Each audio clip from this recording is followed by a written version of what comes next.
ဟာကြိုက်တယ်ကွာဟဲ့ညာဒီငါ့ကိုဘယ်လိုခေါ်လိုက်ပြန်ခေါ်လားဟိုစပွဲတို့ပတ်စံရှင်းမယ်လို့တွေ့ရဘယ်ကားပါဗျာဟဲ့မင်းငါ့ကိုဘာကောင်းထင်းလဲဟမ်ငါစပွဲတော့မဟုတ်ဘူးကွာဟုတ်ကဲ့ဟုတ်ပြန်ခေါ်လိုက်ဖေဖေကြီးပတ်စံရှင်းမယ်လို့အေးအဲ့လိုခေါ်ရမှာဟုတ်ကဲ့နော်စော်ကြီးကအဲ့လိုခေါ်တာမလားတာနာခံရင်ပြီးတော့ငါ့ကိုစပွဲတော့တယ်ဟဟလားဟုတ်ကဲ့ဟေးပတ်စံဖေဖေကြီးဘယ်လောက်လဲ1900ဟုတ်ငါတော်လိုက်ဦးမနော်ဖေဖေကြီးဟာ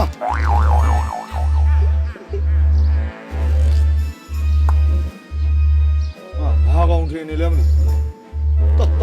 တာနာခံရင်စပွဲတော့တယ်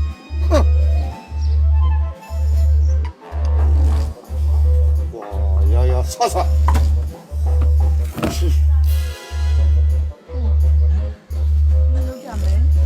လူတော့ပါလေဟိုဆိုင်ရှိဦးကြီးကသူ့ကိုစပွဲတော့ခေါ်တော့မကြိုက်ဘူးလေစပွဲတော့ခေါ်လို့ပါနေရိုက်နေတာဟိုလူခေါ်တယ်အဖေကြီးလိုပဲခေါ်မရမှာပေါ့အ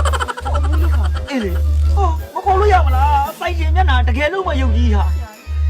အဲ့ဆိုလေကိုရဲ့မြတ်ကိုနေရှင်းကိုကလည်းသူ့ကိုကြောက်စီတယ်ကိုတယောက်တည်းတော့မခေါ်ရင်မြောက်တူခေါ်မယ်လေဟောနော်ဖေး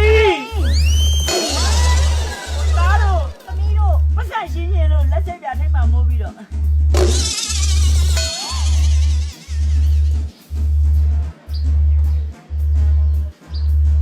喂，哪个人来不上新闻？ဖ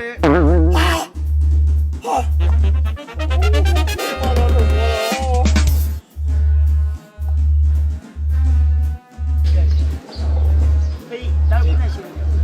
你怎么？喂，哪个人新闻？他们家都不录片的呀？啊？不录片了，叫我飞飞你好的呀？我把包了，我那个人，飞有什么多了，我如果考来着，飞八一哪里不一样？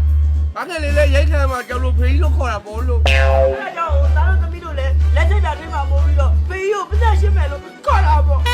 啊！得来把路边，俺俩叫大边。哈哈哈哈